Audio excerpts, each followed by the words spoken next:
Welcome back to Playday 2 of the EU Challenger League playoffs. My name is Ian Chambers alongside X and Demo as we get set to get stuck into our first best of three quarterfinal of the day. It is Mkers versus Totem. These two flowery men. Do you know what? I'm still devastated that I didn't get the memo. So next time, can you put it in the group chat? I don't think it's his style, is it? No, I don't think you could pull off the flowers. Nope. Okay. Nope. Thanks. Appreciate that. All right, let's get serious. Mkers versus Totem. Lots of excitement surrounding this Mkers team, Demo, and we're you know, I think there's anticipation to see them get their campaign underway. Yeah, I think it's been a long time coming. It feels as if, you know, Mkers are here, finally ready to get their chance to run into the Tier 1. And yeah, I think Mkers, they should feel confident. I think it's a good matchup for them, really test the waters. Obviously, there's going to be, I assume, tougher games to come for this side. I think we've seen that in Group D, which was a very difficult group, as we know they were tossed into. You had the likes of Hellraisers in there. You had the likes of Gamma also. So it was always going to be a tough group for Mkers, but they still managed to come out of it. Yeah, I mean, Demo touched on it earlier, Ollie, but, you know, we know that this team are able to do big things. We saw them beat world-class teams at the Invitational. We're talking the likes of TSM, SSG, Cloud9. It feels like EUL is almost a natural progression for them. That's what it feels like at this point. It feels like that is the next thing that's on their list to tick off. It feels like they need to get themselves into T1. I remember it feels like a million years ago we were casting them through the Open qualifier to get to SI. They came through an Open to get to SI and they made it to playoffs. It's an incredible journey to make. Yeah. The amount of games that you've got to play, the amount of consistency you need in your performance to be able to do something like that, this just feels like it could be their time.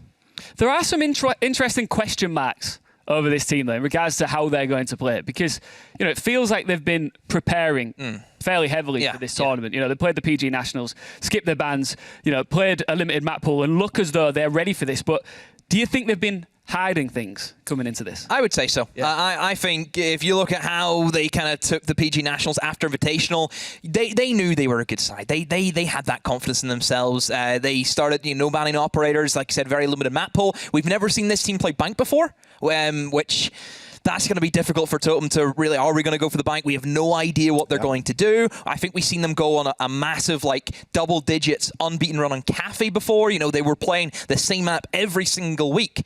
They have been ready for this, and I'm sure they'll be ready to go full force today. Do you agree, Ollie? Do you think there's a little bit of mystery surrounding this side? I think we like to talk about teams hiding strats. Yeah. I think it's like, it's almost glamorized, isn't it? It's like, it started with the G2 thing, didn't it, back like 3 years ago? That was famous, wasn't it? Yeah. That was famed for G2 hiding strats. And ever since then, it's been something that has been thrown into conversation. And now I think it is something that maybe we lean into maybe a little bit too much, but in this circumstance, it makes a lot of sense for Mkers to be hiding things coming into this. Yeah, when you look at the roster, you know, it's well known that all five members of this roster are great players. But you look at Gemini, so good. But and what I mean by that is, like, when things aren't going Mkers' way, he tends to make it go their way for them. Do you agree? I think, yeah, he's a big part of the roster. You know, we were speaking about this earlier, and I kind of said, I agree that Gemini is really good, but then you've got to look a bit deeper. You look at Lolo, you look at Sky, you look at all these different guys. A lot of names, You can pick any single one out that's popped off and had a really big moment inside of a game, and that's something that you really need inside of a team. Sure, you need that, you know, person that's steadying the ship, if you will, and if that's Gemini, then that's great. But ultimately, you have got to have that performance top through bottom. Yeah, I think a lot of the kind of information that we get from Mkers is still, you know, very closely resembled to what we've seen at Invite, because they haven't, you know, been playing inside of EUL because obviously they weren't in it. It mostly comes down to Invitational where we've seen them at their best. And Gemini, for me, was their MVP. He was the standout. He was the player where, you know, they could be sat in a 4 versus 3 with a minute to go. Bang! 2 kills out of nowhere, and they're back in it. He's the kind of player that can just change the dynamic, the playmaker. And you need those flair. We said this on Playday 1. You need those flair players who can really come in and make a difference. Let's look at Totem now. They were a middle-of-the-pack team in the group stages, I guess. They did have an easier group, Group A. Do you think that if they were in Group D, would they be here? There's definitely a big case for it. I mean, Group D was so difficult. It really was. Like I said, you know, quite a simple group, Group A. I mean, it was the most, like, structural standings. If you look at how Group A went, one team with 9 points, one team with 6, one team with 3 points, one team with 0. Yeah. It was, you know, very picturesque kind of how that group planned out. So I think there is a case saying if there were a different group, they might not be here, but doesn't matter. They got here. You know, they still managed to make their place. And, you know, what... I think the thing is with Totem is, they shouldn't be scared. They shouldn't be under any pressure. Like we know, they have a lower bracket still. You still have an extra life in this competition. Yeah, and the thing is, we said about Helios, they're underdogs coming in, and they caused absolute chaos on play day 1. That's an understatement. Yeah, and these guys could do the same here. Yeah. They've got, there's not a lot going for them in this series. Now, I feel like I'm being negative here. It's only because they're up against such a tough team. But when a team's back is against the wall, Ollie, that's when you can really see them strike and do big things. It really is. And the back is against the wall in a figurative sense, but they've still got that lower bracket to rely on. If they need to, they've got a run through that lower bracket that is possible. So realistically, they can just come out here and give it their absolute all tonight against Mkers, throw everything they've got, see what sticks, and then ultimately progress in from there. There is a big chance here tonight for them. That much can't be understated, because something else that comes with saving strats is you don't have that feeling of this is the confidence that we've got throughout. You think about a good competitive win where you go into different maps, you're really trying to flex out your skill set and what you're able to do. If you're not doing that week in, week out, it can be difficult to pull it out of the bag when you really need to. Should we get into map picks? Should we do this? I'm looking forward to this. I'm really looking forward to this because there's lots of talking points to get into. Let's take a look, and I'm going to come to you first, Dema, as these maps appear on our screen right now. Okay. Little bit surprised, but not so much surprised. Oregon is the one that I'm surprised we've seen being able to get through. I really thought that was going to be Mkers' kind of instaban. It was a bit of a rocky relationship with them during the group stages and also in the recent time in PG Nats. It hasn't been the simple of maps for them. I think that's going to be a map that will sit Totem right down to the ground. Very simple, very basic, and especially whenever we've pitched them as this underdog team, you want to be playing, your safe siege, do your basics right, and just play well. That's what Totem are going to want to go after. The cafe. That is, notorious for Mkers. I said they went an unbeaten win streak. Very, very strong.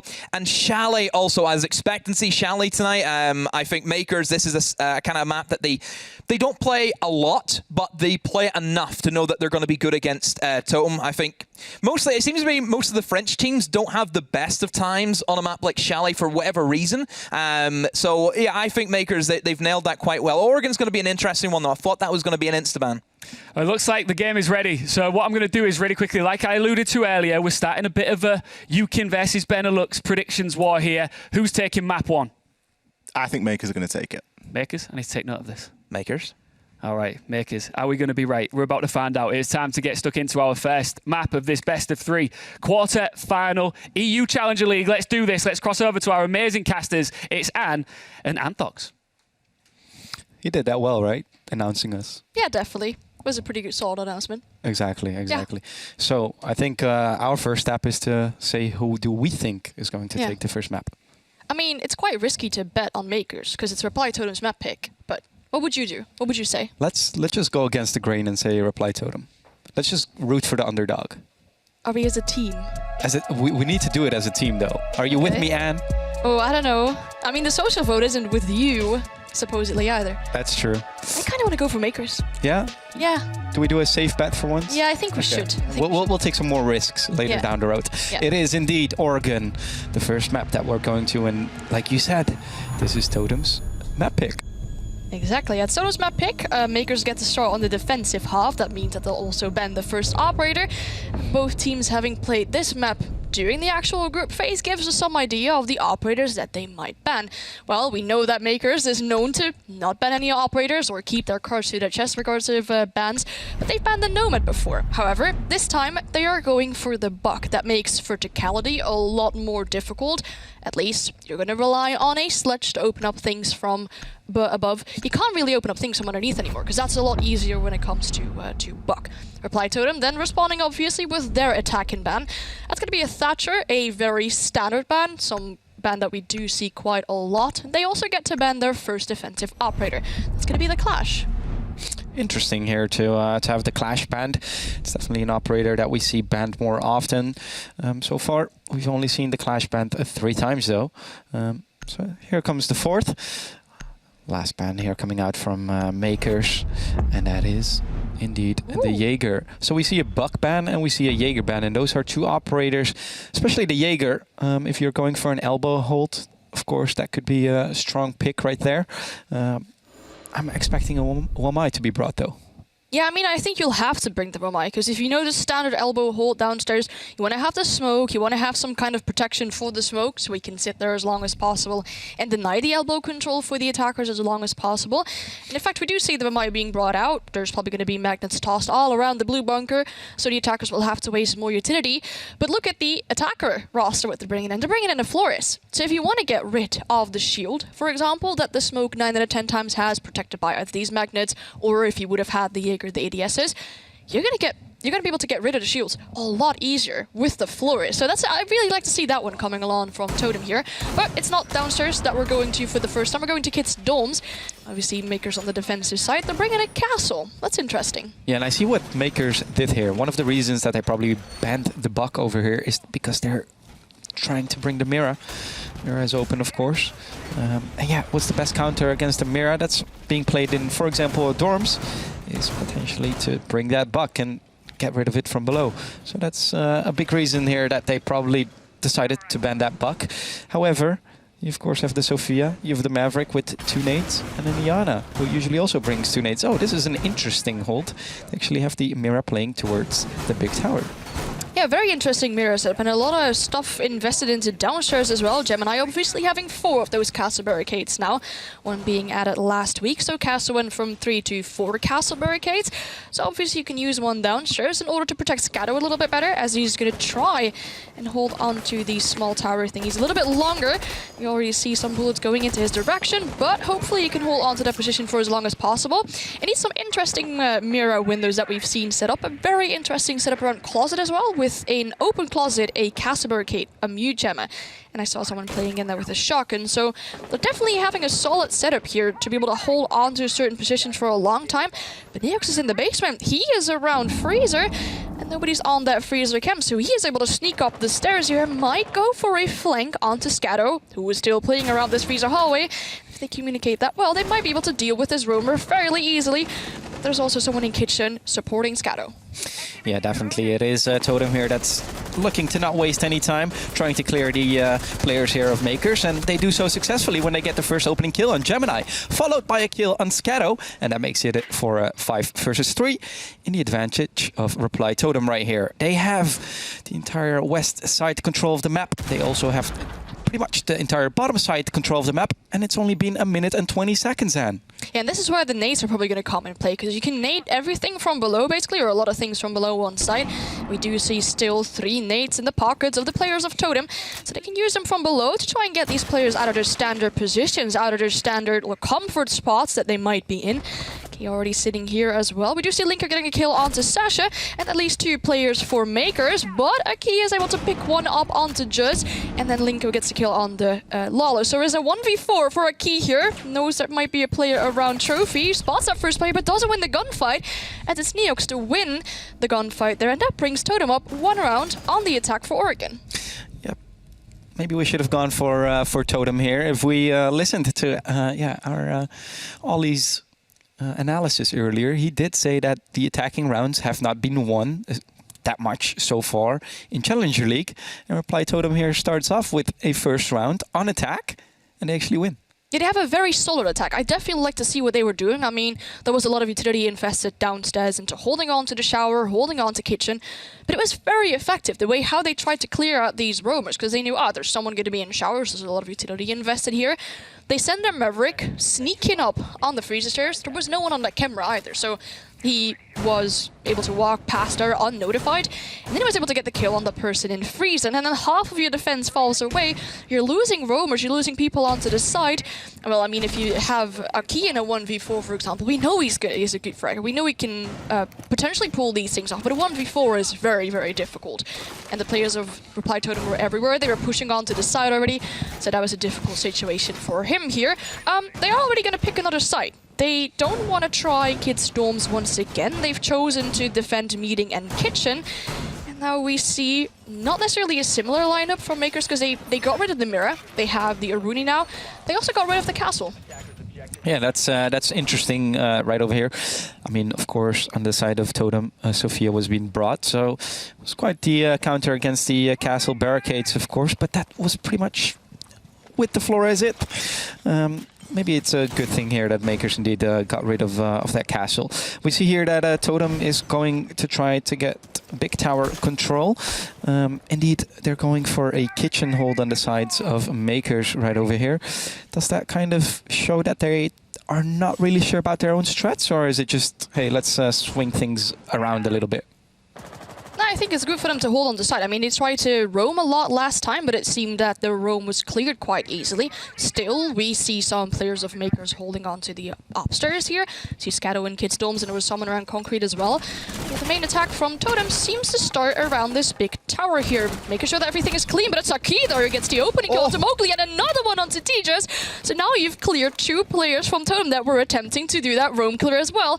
And this time it's looking like a way better position for Mkers, as they've now cleared 2 players of Totem. Yeah, and Mkers and Totem have played against each other 10 days ago, and that's in the Italian league. Both of the teams decided to save strats there. They both didn't pan any operators. But what we did see is that the roam game of Mkers was quite strong. We, for example, saw Aki playing on the Capcan, getting a lot of kills as well. And that's kind of what he's decided to do here in this round as well. 2 kills for him on the board. And yeah, with that, it's Reply Totem who has to come back from a 5-3 man deficit. I mean, you've lost a Yana, so a lot of intel that you've lost. You've lost your Flores, a lot of intel or utility denial that you've lost for that matter. They're trying to gonna nade from underneath to see if there's still players above or nading security. They've only done a little bit of damage onto Sasha, so they might not know whereabouts he is exactly. Players of Totem, however, have taken control over meeting so far, over dining. They're now looking to push further into kitchen, but there are still some players of Mkers above, so Neox is sent up there to try and go and deal with them. Sasha in a very important position too, and now that Lolo has announced that he is still holding above, Neox knows that he might have to force that player out here. Doesn't have any more nades, so can't use the utility to get rid of Scatto still above, but Scatto is also supported still by another player of Mkers. Now that they're so heavily invested in the taken above, it seems that time is only ticking down. It's half a minute left for the players of Totem to actually get those players out above and also push onto this side, but it doesn't look like anything is happening so far. No, what Totem has done quite bad here, I was about to say, is that they don't have that much intel. However, they don't need the intel, it looks like, because they just are able to snatch 2 kills. Can they snatch a 3rd kill? Yes, they can. It's a 2 versus 2, 9 seconds remaining, but it's Aki that says here, Totem, I'm replying to you and saying, stop, you can't come any further. Sasha with the last kill. It's 1-1.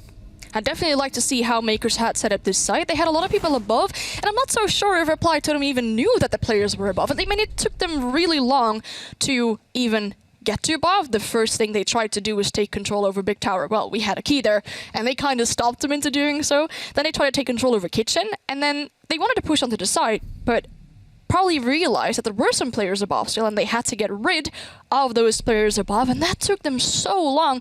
There was no more real utility to force the players out there. I mean, you've missed Yana with nades. The Maverick didn't have any nades anymore, so pushing them off of Soul face checks isn't always the easiest thing to do, because you might lose a gunfight if you don't know exactly where the defender is. And well, it seems like they got 2 kills above, so it was back to a 3-3 even split man-wise. But then time was very limited on their side. Only 30 seconds to find those last players above or even push onto the side. And what Mkers did really right there was they had the lines aside, they were holding on to the things that they had to hold on. So you see the beautiful replay of those nice shots by Aki. They tried to push him out, they tried to peek him at the same time, but still gave Aki time to get those kills, even with the lowered ammo count in that P10 Roni. Exactly. Aki doesn't get scared of any patch notes anymore after that double kill he just pulled off. Indeed, it was Mkers who seemed to be in control of the entire round and then kind of gave it away because it became a 3 versus 2 in the advantage of Reply Totem. There were only 10 seconds remaining though, so it took them a little bit too long. So my advice to Reply Totem is look after your drone game, look after your drone economy, because of the 3 remaining players, they should have 6 drones. That's what they start off with. They only had 1 remaining, and they didn't really have that much time anymore. It was, of course, also the mute being played by Mkers.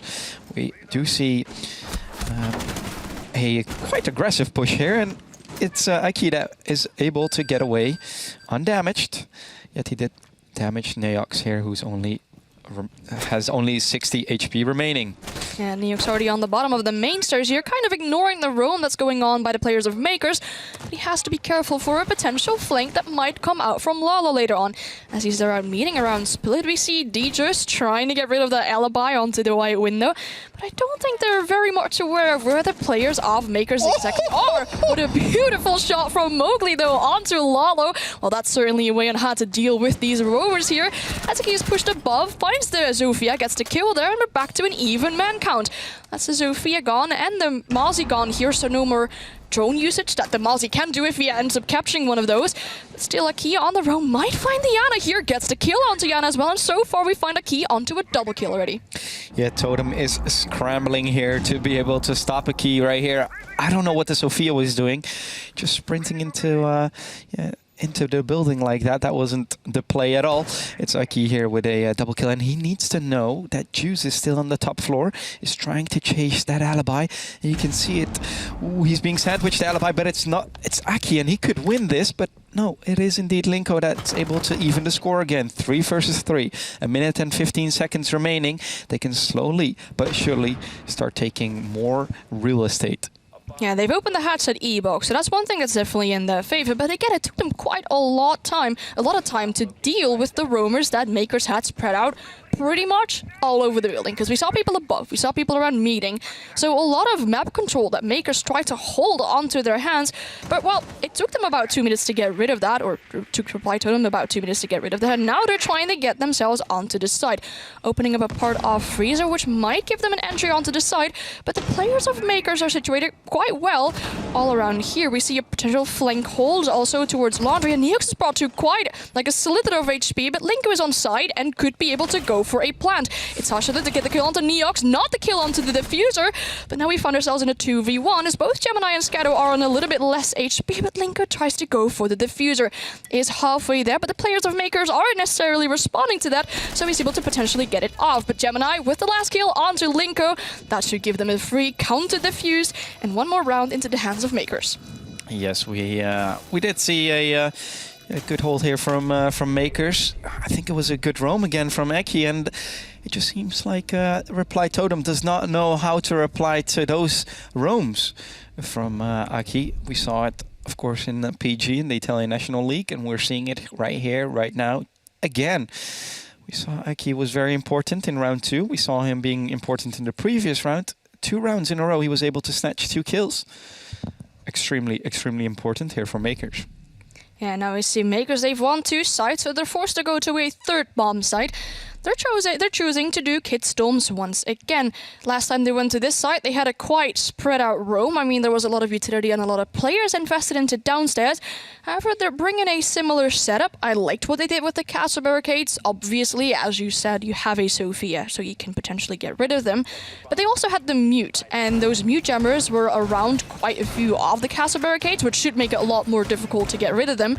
But I liked how they had invested their roam downstairs. However, they weren't necessarily so sure that no one was going to flank them from freeze. So I reckon if they have someone holding those potential, like, sneaky escape routes that we see coming in from Reply Totem, then they might be able to hold on to their roam a little bit longer. So what we've seen from Mkers is if they are able to hold on to that roam quite long, let's say 1 minute, potentially even 2 minutes like they did in the last round, their chances of winning the round are significantly higher. I mean, you're forcing the attackers into doing something later into the round. I mean, time is running up, and time is definitely onto the side of the defenders there. So the more time Mkers can spend with this roam, or waste with their roam, I think the higher the chances will be on winning this round. Yeah, definitely. And we saw in round 1, pretty much the reason why Totem was able to win that round is because, 1, they had a good sandwich push, and 2, they didn't waste any time. I mean, just as I'm saying that, you can see Totem is not wasting any time right now. You see that they're trying to enter the building as soon as possible. Sasha is still working on his setup, it seems like, and players of Totem are almost already here in the master bedroom. However, they do decide to use their drones, and maybe that's a good idea because there's still a Sasha here in Armory. I think they kind of gave each other a little bit damage here in Aox and Sasha, both on very little HP, but it's Sasha that says, you know what? I'm taking my eggs with me and I'm running away. Yeah, Sasha was heavily pressured in the Armory as they had a player into Garrett doing those shots onto Sasha there, but now the players of Totem are allowed to take bedroom, take armory, and take the top of main as well. I'd like to see a different type of attack from Totem this time, because last time we went for an effective roam clip, but we have Lolo with a shotgun here. Could potentially do a lot of damage if he times this correctly. Goes for the pistol, a little bit of sneaky spots into the main stairs there, but isn't able to find a kill just yet. But it's Neox to get the kill onto Mowgli. That is a very unfortunate team kill, as Aki is able to pick up Neox there. Probably still into a little bit of confusion or trying to say sorry towards his teammate. But now they've lost 2 players onto the side of Totem, and that's going to make it more difficult to push onto the side. Sasha now behind the safety of this mirror window with a lost less HP, but still has a C4 and can potentially do a lot of damage as soon as they're trying to go for a plant. Yeah, look at their drone economy just again right here. And again, only 3 players remaining. And only 1 drone is still remaining. Of course, you have some Flores drones that you might be able to use, but they're being countered here by nobody else than Sasha with the mutes. And I mean, if you don't have a lot of flank drones set up, I mean, what are you going to spectate? They're going to spectate their teammates. Aizen, though, with the kill on Zascato, which brings us to a 4-3 man count, but Sasha still sat here quite safely. I'm not sure if the Zufi is aware of where the player is. D just met the kill on Sasha, but gets refragged immediately, so we find a 3v2, but Linko is on lower HP. He gets damaged a little bit as well, and also for Gemini, but the players of Mkers are starting to be quite aggressively onto those 2 remaining players in Reply Totem. They know whereabouts the players are, but not a lot of control in the hands of Totem, because they're still struggling to try and get into trophy here. Lolo with the shotgun once again could potentially do a lot of damage to get the kill onto Linko. Only 1 player remaining for Totem. Yeah, it is here the Sophia that needs to be able to clutch this in 22 seconds. The diffuser is not in his hands, so it seems like a lost cause right here for a Reply Totem. It will be 3-1 here for Mkers if Aki kind of grabs the slacks and makes it 3-1 in the advantage of Mkers. It seems like Reply Totem is yet again still struggling with their drone economy right here. And are any tips that you would give them if they were listening right now? Don't shoot on your teammates. No, that's very rude to say. I mean, it's very unfortunate if you end up team killing. And then we saw Neox being picked off quite quickly after you actually team killed someone. So that's unfortunate. I mean, you're in the mindset like, sorry, I shouldn't have done that. He wasn't prepared to be re-peaked after that probably. He was like, oh damn, I just killed my own teammate. Let me just catch a breather, maybe say sorry or something like that, you know? And in that moment, he was being peaked straight away and got killed himself. And just like that, you're 2 men down. I mean, Reply Totem picked a different kind of attack and strategy. Last time they attacked Gates Domes, they went for a full-on roam clear. Now they thought, like, okay, that took us kind of long. It took us quite long to get rid of those roamers. Let's just straight up send it towards the site. But they found 3 castle barricades. They found the player into Armory. So also around there, not just underneath, for example, but also around Armory and Trophy, they had a quite strong defense, the players of Mkers in that case. So it was quite difficult for the players of Reply Totem to push onto Trophy to get rid of the roamers around Armory. Then they had the team kill, quite unfortunately. We saw some good aggression from Mkers. I don't think it was too aggressive. They were peeking the players when they know where players of Reply Totem were around that site. And then in the last few seconds, when there was only 1 player in the hands of Totem, they were holding each other's cross in a really good way. So no unnecessary aggressiveness, no peeking and dying or giving the player 1v1s. Good cross holds, and that's how they were able to pick up the last kill. Yeah, I like seeing the mute and the smoke pick right here together. Something that we saw Mkers do earlier as well. And it does kind of work for them. We also see a Valkyrie being brought. So, yeah, kind of where Reply Totem lacks that, the intel. It's Mkers here trying to gather that intel. Of course, with the Aruni gates, you can gather intel. You can know that somebody, if somebody walks through that door, you get the sound cue. We also see the. Do you sometimes what was I gonna say? Do you sometimes which utility do you prefer? Is it the beeper? Oh, the beepers. What's it called? Oh, it's called a proximity alarm. The proximity alarm. That's what I was gonna say. Do you sometimes play with the proximity alarms and kind of like create vertical angles to hide those? Oh yeah, you can hide them in the floor and everything. You can hide them in the ceiling and such. And I think there are definitely sneaky ways on how to gain some information on where the attackers might be. However, it's Totem now, forcing themselves towards these upstairs here. Lolo gets pressured quite a lot, but assisted by Scatter with a shotgun. Should win that gunfight any day of the week. As Mowgli peeks it, loses a lot of HP, but is able to toss another nade. Not the C4 doing a lot of damage either. Now it's Mowgli getting a lot of pressure, and 3 players above here putting pressure on the Lolo. So he dies there. Now there's 3 players in the hands of Mkers still left. Scatter on a little bit less HP, make that half. Does find the kill onto Mowgli though, so finally dying where they wanted him to. Now there's players of Reply Totem above. They've taken the top 4 control. They've been a lot more progressive this round than they did in the last time that he's tried to take Kitchen and Meeting. So now there's only 3 players left. Gemini has a lot of these magnets though, so could potentially stop flashes, could potentially stop nades. However, there aren't any more nades in the hands of Totem, but still some flashes that they can use to blind these players. But Aizen is busy trying to make these vertical lines aside to push the players of Mkers out of their ways. And now we find Kato in a 1v4. A low HP and no C4. Yeah, it's Aizen here with the triple kill, and indeed, Scato, yeah, well, he's giving a sound cue now to Reply Totem, who will know where he's coming from. You shouldn't win this, should you, Scato? And he doesn't. It's Linko here, picking up the scraps and kind of bringing it back here for Reply Totem. It's 3-2, still in the advantage for Mkers. But a good round here. And what I really liked about Reply Totem here is their aggression. They decided to just walk into dorms. We saw Mowgli in a position that he shouldn't have lived for that long. There were C4s being thrown at him. He was in a pickle. You saw him switch to secondary and then remembering, wait a second, I don't have a pistol there. I have the Gong 6 over there. So he probably asked for some help, and help he did get. It is Reply Totem here with a round in their advantage. I think everyone can find themselves in such kind of positions where you, in panic, switch to your secondary, find out you have a Gone 6, you can potentially only do 5 damage onto your opponent and then switch back. But I did like to see the aggression from Totem. They had 4 players above, however, Mowgli wasn't necessarily aware of the shotgun player in Attic, but they had a lot of players above, basically forcing Mkers out of their positions above. They got the kills, they got that top 4 control. If you can make those vertical lines aside, and I mean everything above Meeting really, you can open that, you can open up parts in Attic and stuff in Trophy and such. Sorry, I mean the part around Concrete here, around games. You can open a lot. You can force the players of Mkers out of their standard positions. That's how you gain some more map control, and then you put Scato in a 1v4. And you're not supposed to win those. I mean, we did see Nitro do that on Monday, for example, but you're not supposed to win them.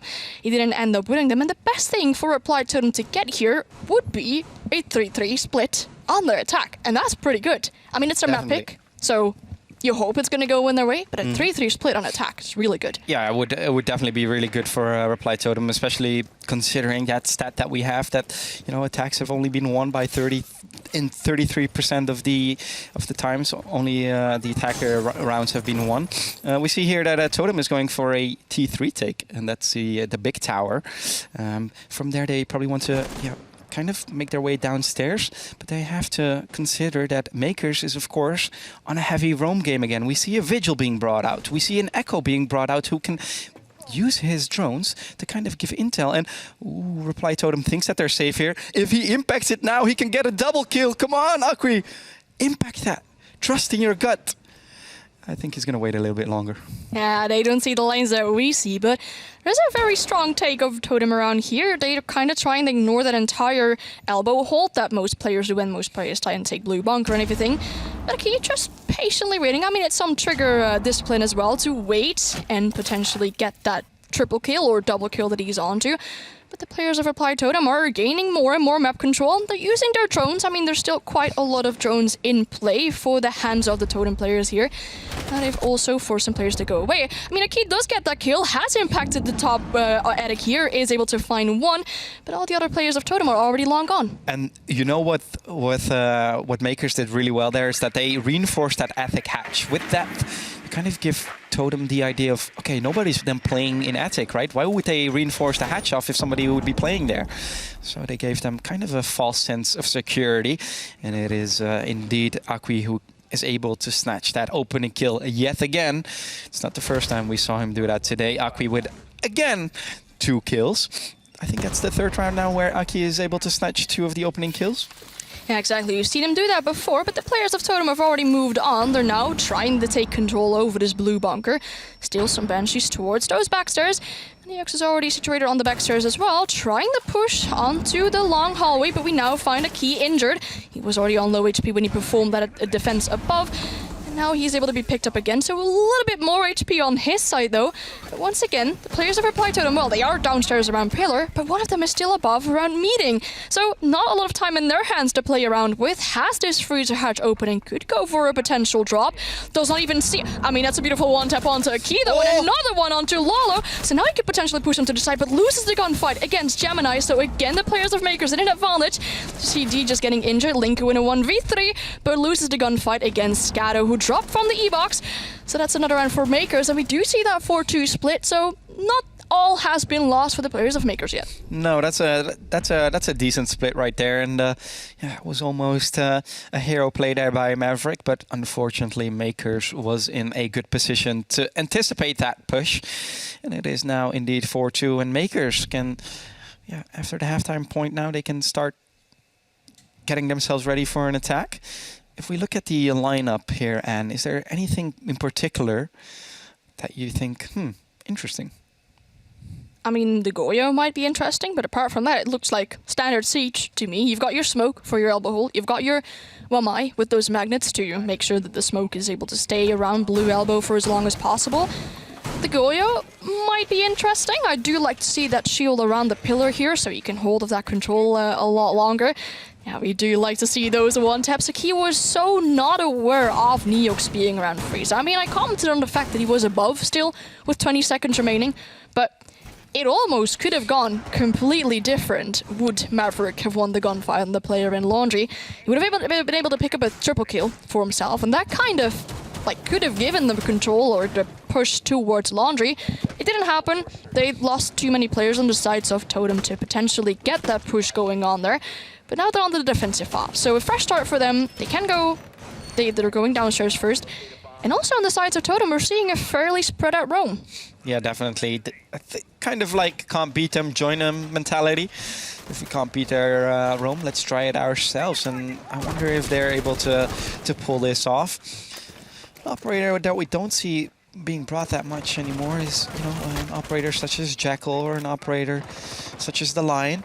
Definitely operators that can help you with a potential roam clear. Operators that you could use against a team such as Mkers.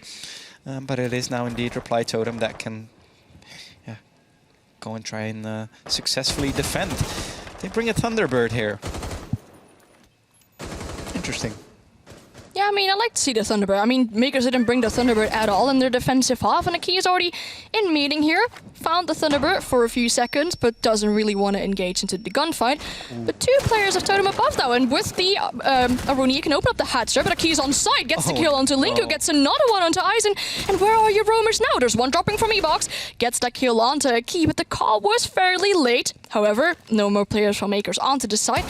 Looking at their drone economy, Gemini's boss lost both of them, Lalo's lost both of them. We do see Scatto and Sasha on their drones briefly, but the players of Totem are able to reposition. One on top of the freezer stairs here, potentially holding a push towards freezer, but that doesn't seem to happen just yet. Neox still onto the top floor, has the freedom to go literally anywhere he wants to go to. The players of Mkers seem to be aware that Reply Totem still has a lot of the map control. Yeah, definitely. Reply Totem does have quite some map control, and it was a hero play there from Mikey, and he was able to snatch 2 kills, which were very important because his team is still up. Even though he died, there's still a man up. And just as I say that, I jinx it, it's Neox who gets the kill on Lolo, 3-3. It's even Steven, as they say that. With a minute and 5 seconds left, it's Scatto who's going to try to find a frag here. And the question is, Reply Totem is so busy with roaming. Do they know that, pretty much everybody's already on site? It is indeed Neox who is still on the roam and now has to retake site, and those are kind of the most challenging because from a defender you become an attacker, especially with the diffuser down 43 seconds, and they know, they have the intel, they know where Neox is, and if he clutches this, Anne, it'd be the play of the season already. I'm liking the lines of sight that the players of Mkers are holding. Just very safe. No one swinging too aggressively. Just making sure that they've got all the possible lines of sight that Neox could push from. And it ended up being that freezer door. We found the player being prone here, watching the freezer door. Gets up that quite fairly easily killed. I mean, we saw the Goyo also shoot the shield around Pillar, kind of forcing the player of Mkers to step back a little bit. But it also gives the information to the players of Mkers, where he is located. I mean, if they didn't even know it yet with that Zofia concussion, then they knew it after the Goyo started shooting the shield around Pillar there. So a 5-2 we're looking at right now for Mkers, and they're going into their second attacking round. Totem, however, they don't want to go for laundry once again. They try and freshen it up with a little bit of a different side here. They're going for Kids, Domes, and Domes the main hall. I like their roam. I definitely think it was really good communication of, hey, there's a player, might be a player around meeting. Open up this hatch. I mean, with the Aruni, you can do it fairly easily with her bionic arm. So they opened that. They were able to pick up a kill there. But, I mean, Aki just wasn't to site. He just walked on the site. The man's going 12 and 5. You should not be allowing someone to just walk onto the side and pick up a double kill. No, exactly. They opened the hatch of Athic, and then they looked down into meeting. They're like, wait a second, that hatch is also open. So it could very be that somebody already has dropped into the site, and that's indeed what happened. It is Aki here with, yet again, a double kill for his team. And something that I do like about Reply Totem, though, is that they don't give up. So even though when they lose 2 players, somehow they kind of always do this, bring it back into a 3 versus 3 situation. But from there on, it's kind of, they lose it again. So is it that they should just try to keep going for these hero plays? Because that's kind of how they bring back the man count. I think if you would have called it hero play in the last round, I mean, imagine being in their team speak, right? You get the call, there's someone on site. He gets up 2 kills, and then you have to force someone towards the side, otherwise they could potentially pull a plant off, but they eliminated a player onto the side. I think usually if you're playing ranked, for example, you'd call all your players to come back to side immediately, no matter what's going on. I did like to see that Reply Totem kept some players offside. That gave him the opportunity to kill that player around Freezer, for example. I mean, would you have rushed back to site? There might be players of Mkers holding those potential rotates back to your side. So I think it was the right call of them there to not all just brainlessly rush back towards your side. I mean, the danger was already far gone when Aki was killed there.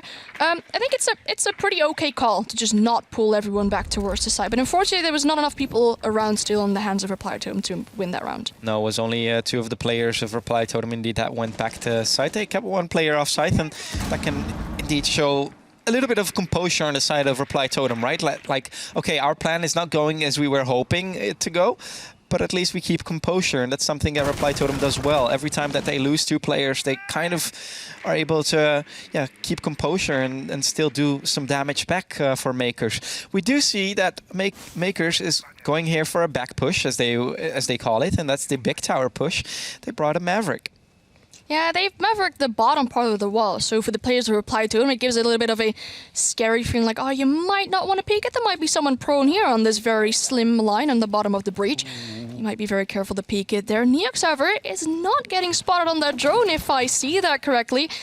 Players of Mkers still making their way around kitchen, around dining, and they might not have spotted Neox.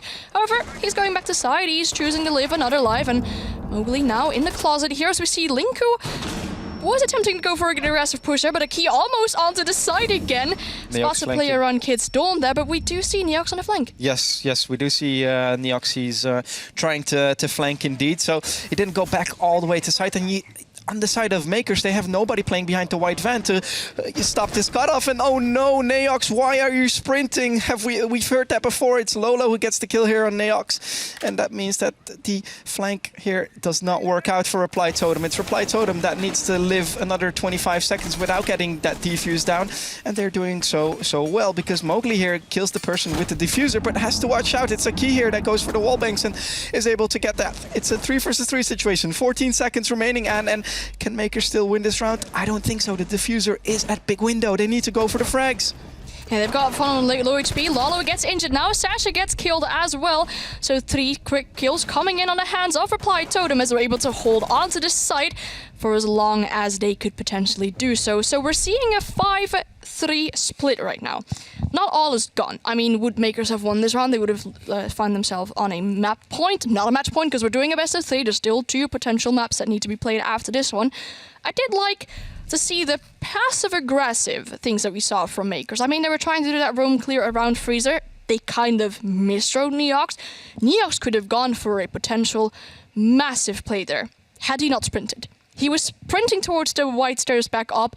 I mean, maybe he didn't even know that Diana was outside white window trying to get some information on top of white stairs, but sprinting does give the sound call to the other player of Mkers that was just holding that double door there. And for that player, kind of an easy kill onto Neox. So then you find yourself into that man disadvantage once again. However, we saw two players on the sides of Mkers also being on fairly low HP. We saw someone on half HP and someone on a little bit less, I think, than that it was. But now, that reply totem is one upstairs, they're forced to go into another bomb site. Yeah, what you saw is that Mkers, they decided to play that vertical, those vertical angles, trying to clear the person that's playing next to the big window. You know, you have a bunk bed right there, and there was a person playing that was the Melusi, who also was very important because that Melusi was able to stop the person with the diffuser. And that's why the diffuser was never able to be put down. There were only 15 seconds remaining. That diffuser was nowhere to be seen for Mkers. They just had to go for the frags, and unfortunately that did not work for them. What I like here about Totem is they're also bringing a Maverick, a Mira. They have a Mira playing in the, as we call it, Mira closet, and they have a Mira playing towards Freezer. Does that mean that they're anticipating a Freezer push here from Mkers? Likely. Does that mean that Mkers will rotate? Probably as well. I mean, looking at where the players of Mkers are starting their round, they're trying to take small tower, they're trying to take big tower, so a Freezer push could very well happen here. We do have Mowgli, though, who's going to try and stop that from happening. Spots a drone, doesn't shoot the drone, though, so there is some more information in the hands of Mkers. However, he's getting called back towards the side, rejoining the other players of Reply Totem, and now I think all of them are on site, and that's kind of fairly quickly giving up your map control. I mean, the players of Mkers should be allowed to run across the map freely. I mean, they're checking it with their drones just to make sure that there isn't someone lurking in the very corners. But that should give Aki or Lalo some kind of possibility to just walk down these Freezer stairs. However, there is the mirror window still. They might need some nades in order to get rid of that. But also a Mamai there, with those magnets, could hold back some of that utility. Yeah, I would have loved for Totem to kind of stay a little bit on an aggressive roam longer. Because indeed, Mkers now knows that there is a mirror window in Freezer. And with that, they're rotating, as you can see. You see that some of their players are now rotating to meeting. Is that they're anticipating on those mirror windows being there. They have a Maverick, so that Kate Claw right here doesn't really do too much of damage. It only wastes a little bit of time here for Mkers. Yeah, because we saw the Hibana there earlier. They were trying to get the hatch open, but they probably had to call like, oh, there's a kite on it, I can't open it myself. So Sasha's opened it now, but I mean, the fact that there's no more roamers does give Mkers the freedom to just run around above to rotate as easily as they're doing right now. I mean, just sledge open towards kitchen, sledge open towards meeting, and boom, you've rotated. Now there's also a Sophia stun coming out here, but Mowgli spots that. Yana Replicator shoots it down as well, so denying some of what information on the players of Mkers here. However, we see a trade coming out. Gemini picking up a double kill so far, so it's 4-3 man count here. You've lost your smoke, you've lost your Aruni. I mean, losing the smoke isn't that ideal this early into the round. I mean, no, it definitely isn't. There is Neox and Juice who still have a C4 in their pocket, so with that they still have some defuse denial. Mkers looking here to get that defuse actually down, but it's Scatto who indeed does get killed by one of the C4s already. And with that, they kind of slow Mkers down. They're going here for a nade, trying to clear Neox here. Neox, you're in a bit of a pickle, mate, but he doesn't care. It's Sasha here with a kill on Neox. Juice with a refrag with the C4, and with only 8 seconds remaining, it is Gemini here that needs to cover his buddy, but he doesn't, and his buddy goes down, and this round goes to Reply Totem. Yeah, I mean, there are only 2 players left of Mkers, and they were trying to get that planned, but there was really good cover on the sides of Reply Totem. They had a player around Freezer, so they were able to just swing onto the player as they were trying to get a plan down on the default spot.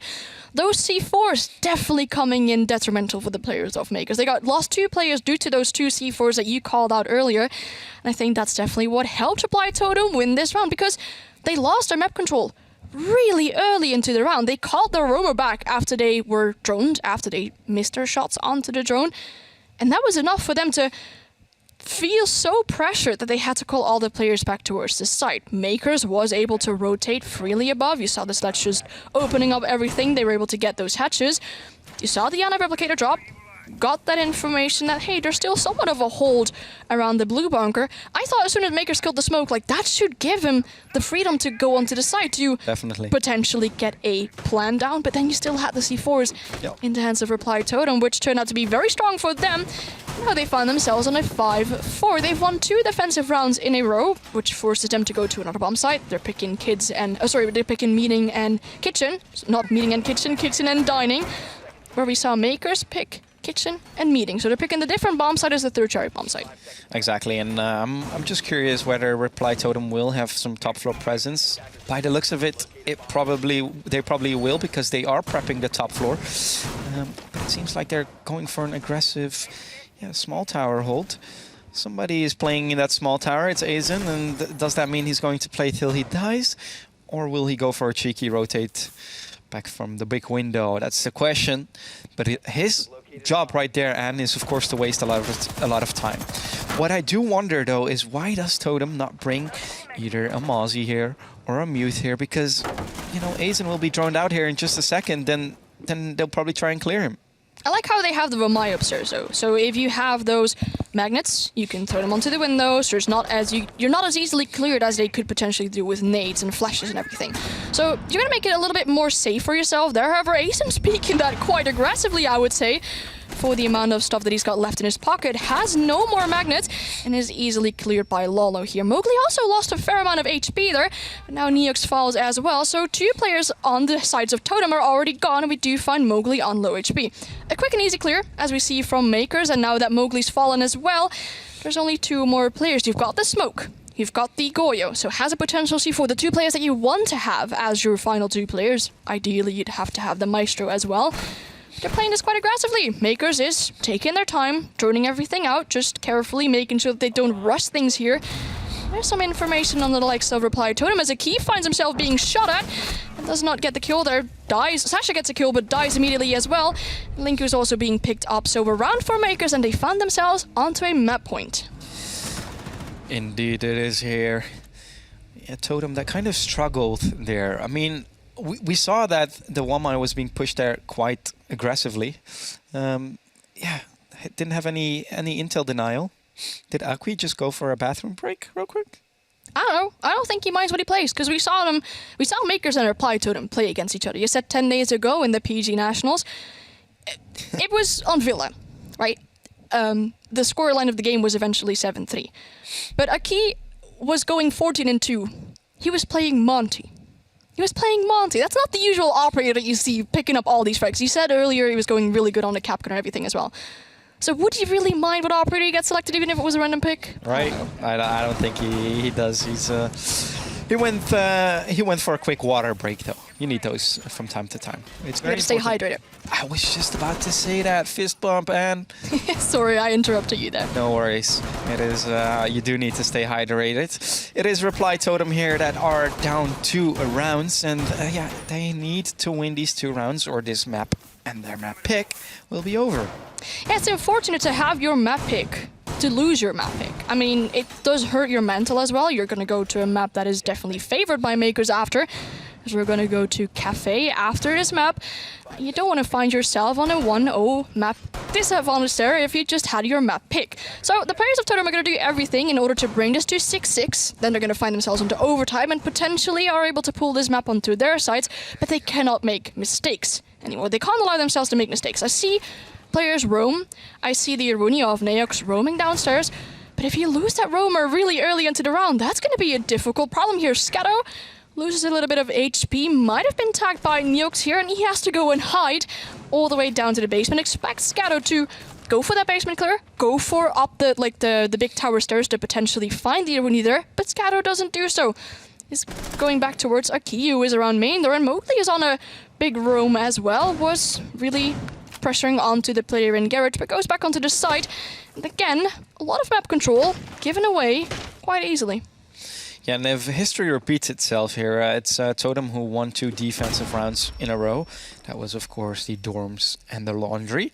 Now they get to play dorms again, so if they do find themselves to win this as Totem, then they can go back to laundry and might win that as well, and then we'll see a overtime game. However, before they can start thinking about that, they need to get an opening frag, and it's Skato who does that.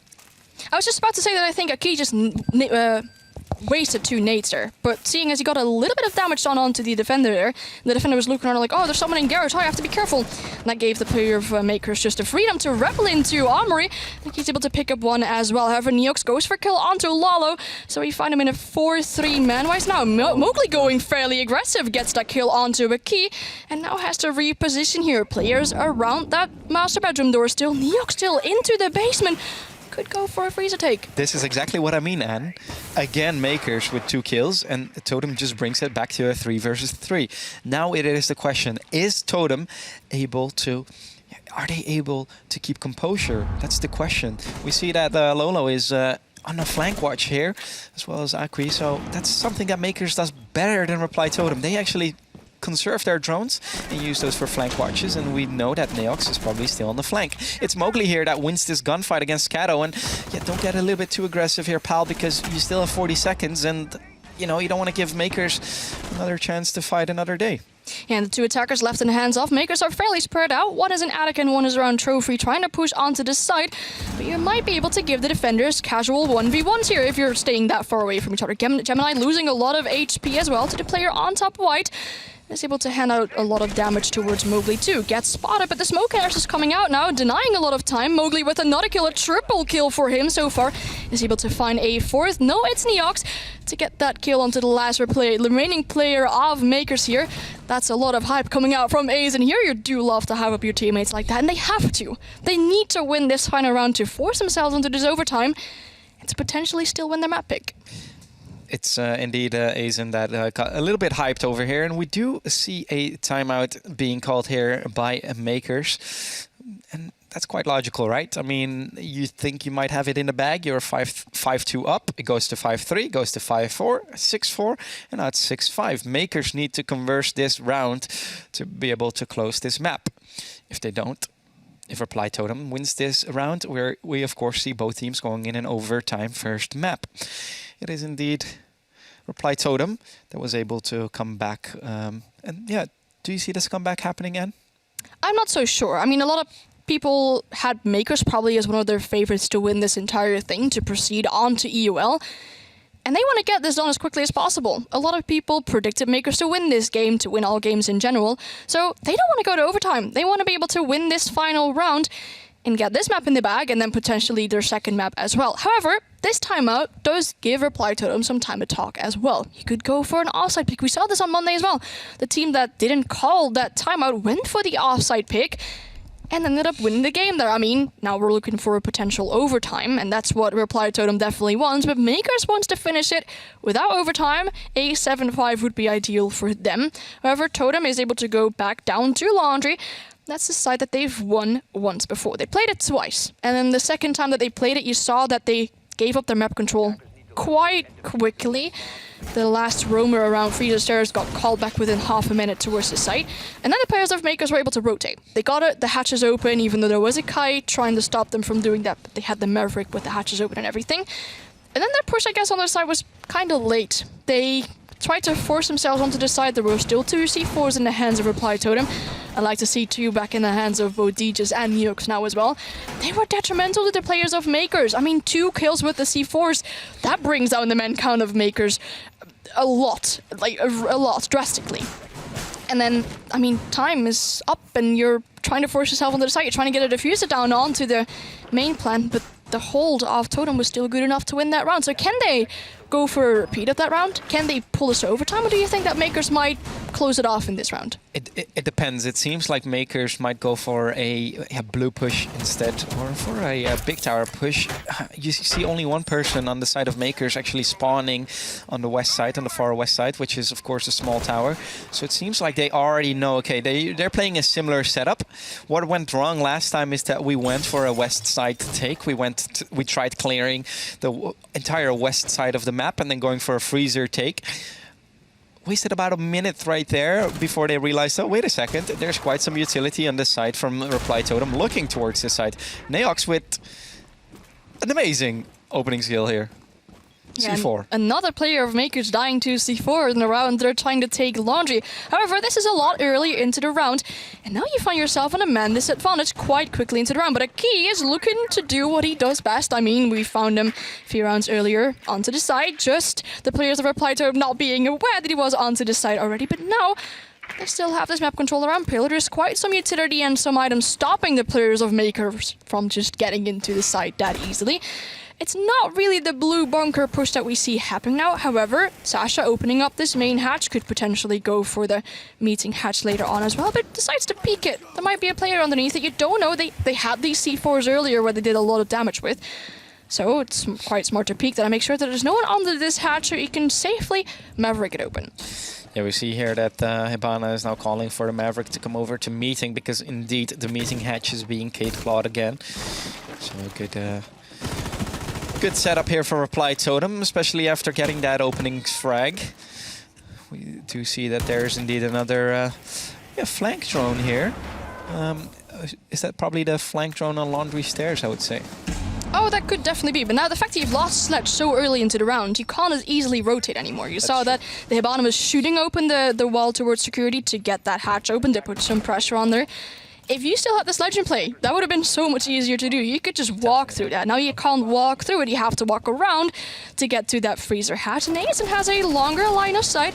Spots the player onto the back stairs, the big tower stairs, and still some players of Totem also around this blue bunker. They lost their roam quite early. I mean, they gave up their roam, but they still seem to have so much map control. It makes it really difficult for the players of Mkers to push onto the side, even if they're also losing scatter now. Aki decides to drop, sees a player into the small box, does not get the kill just yet. Sasha loses a lot of HP, loses his life to Mowgli. Now there's two players of Mkers remaining. Gemini on half HP gets killed here, and one more player gets killed, and Reply Totem brings this to overtime. What they wanted, the call out of the tactical timeout, not working in the favor of Mkers. And we do get a overtime for the first map. Yeah, some huge rounds here from Mowgli after the halftime point, and we just saw another double kill there for Mowgli, and it is here Totem that gets to defend first, and they're going back for a laundry supply room hold, something that's worked for them. Is it now finally Mkers who will read this? I don't think so, because they're not revealing the mirror right here. They are revealing the Kate, so Mkers should know that they're going for a bottom floor hold again. What can Mkers do differently here? I was just about to say maybe they need to play a shield operator, and they are playing the blitz, and of course those flashes have just become a little bit stronger. Yeah, exactly. You can't necessarily look away from a flash anymore. We know that a lot of players might find this very annoying, whereas before you could look away to stop the effects of a flash from happening to you. However, now if you look away, or if you're further away from a flash, the effect is still less, but you still get blinded for a second, or maybe just a little bit longer. And that should give the players of Mkers some time to push onto this side. They did ban the Jaeger, right? So you would say, oh, maybe they're going to try and go for a blue bunker take. We have not seen any of these teams do a blue bunker take so far.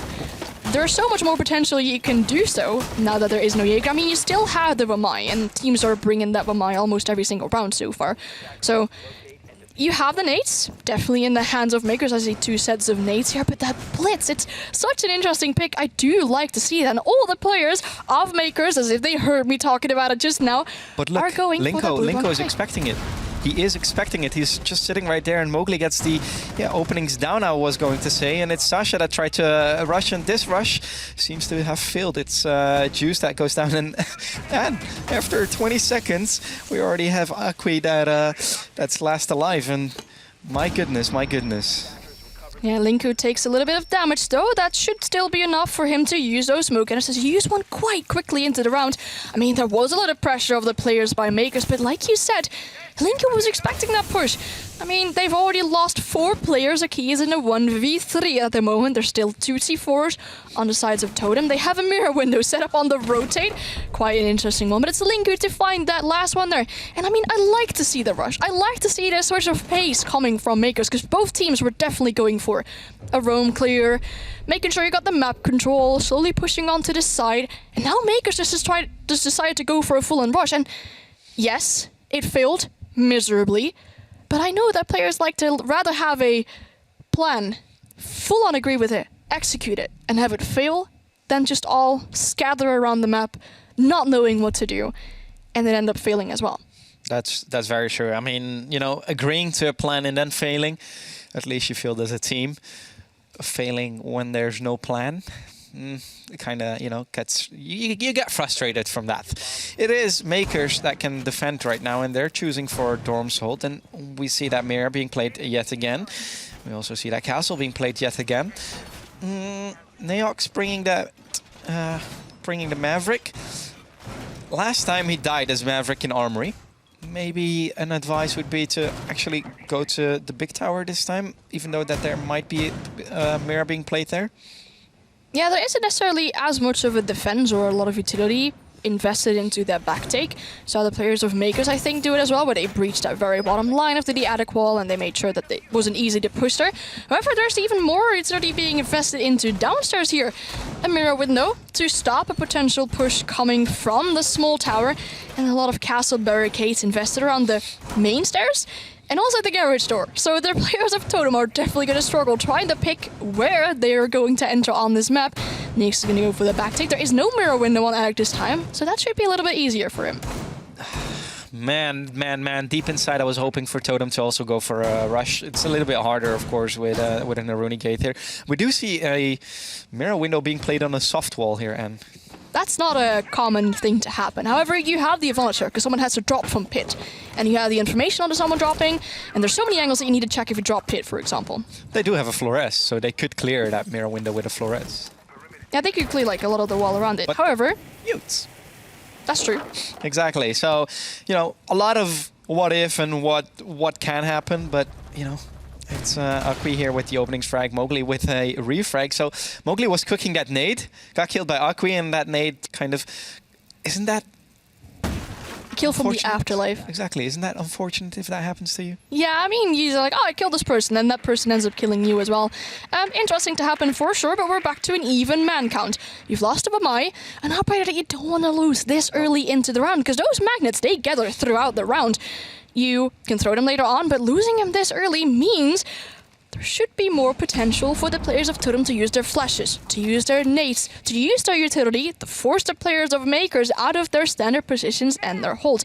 However, Scatto is aware of this Maverick pushing onto Attic and is downstairs just waiting, but Neox seems to be aware of it as well.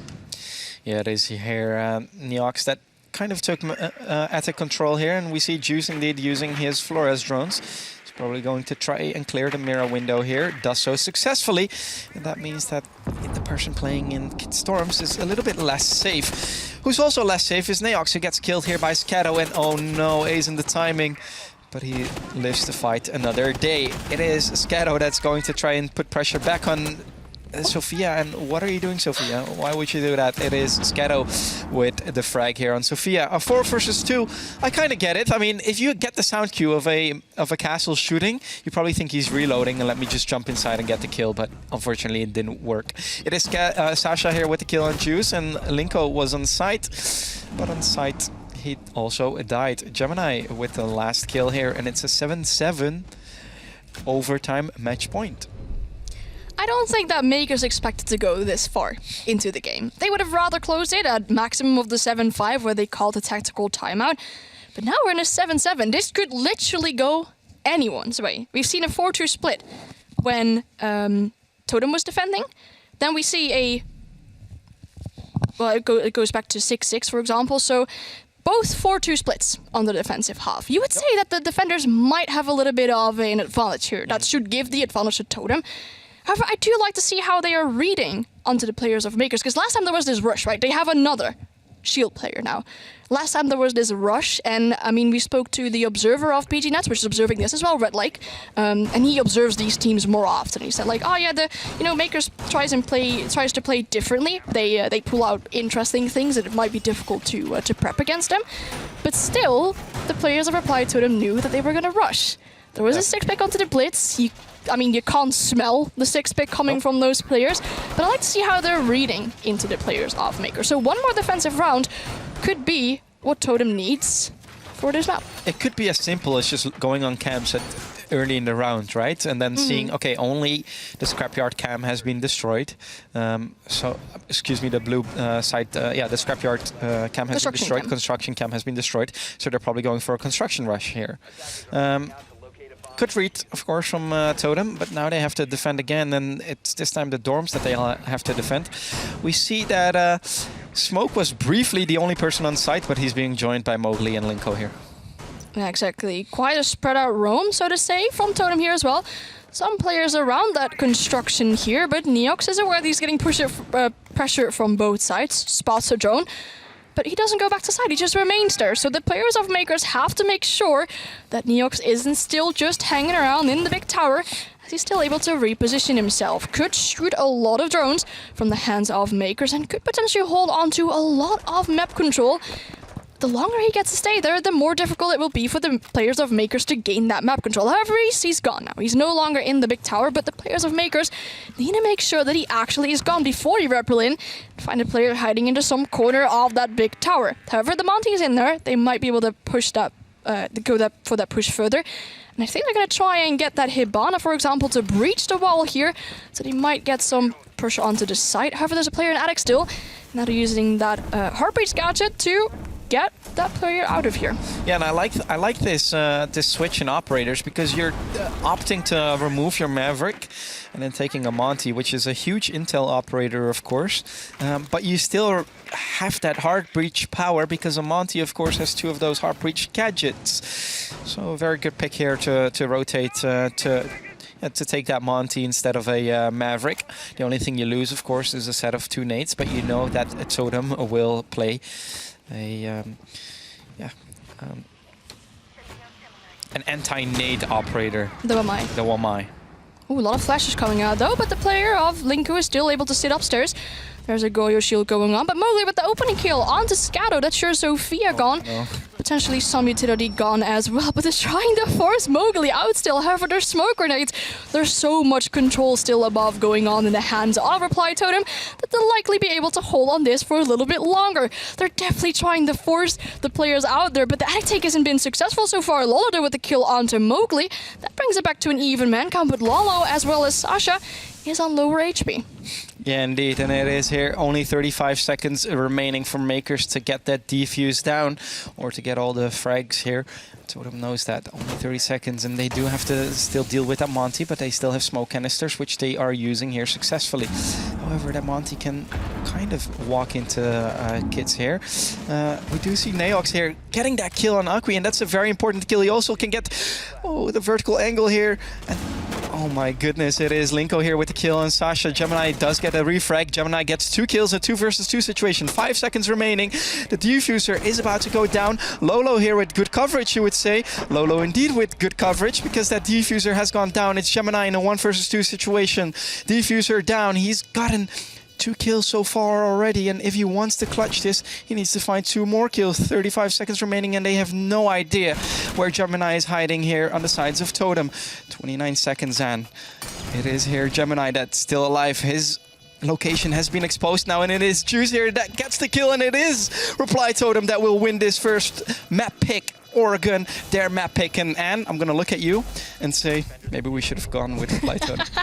Yeah, I mean, what we spoke about earlier this week with Ian, if you go for a spicy prediction, you could either end up being a hero or looking like a fool when you end up getting it wrong. I mean, you made yourself look like a hero now, getting that. I have an idea. Right.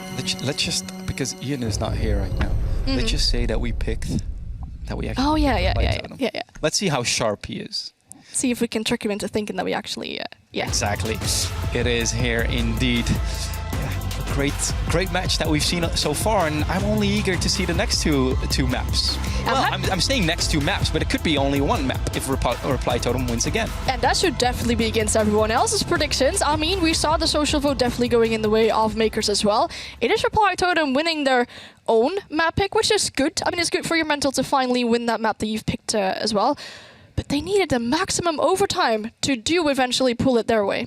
Yeah, and what I really liked on the side of Reply Totem, we saw 3 of their players dropping more than 10 kills, double digits. And on the side of Mkers, it was only one player that had double digits, so it kind of showed that Reply Totem fought as a team, whereas on the side of Mkers, it was Akwi that had to bring the gunpowder today. Exactly, an exciting first map that we've seen so far. As we go back in a little bit, we might be going on to Cafe, potentially on our final map, Chalet 2.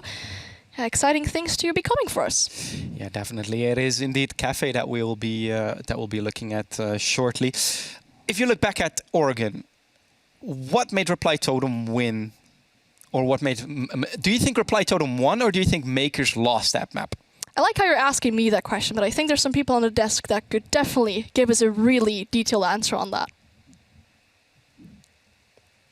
I think we should move on then. Yes, we can send it to a little break. My apologies for that. We'll be a little break and then we'll be back to the desk with some detailed answers onto the question that you just asked me.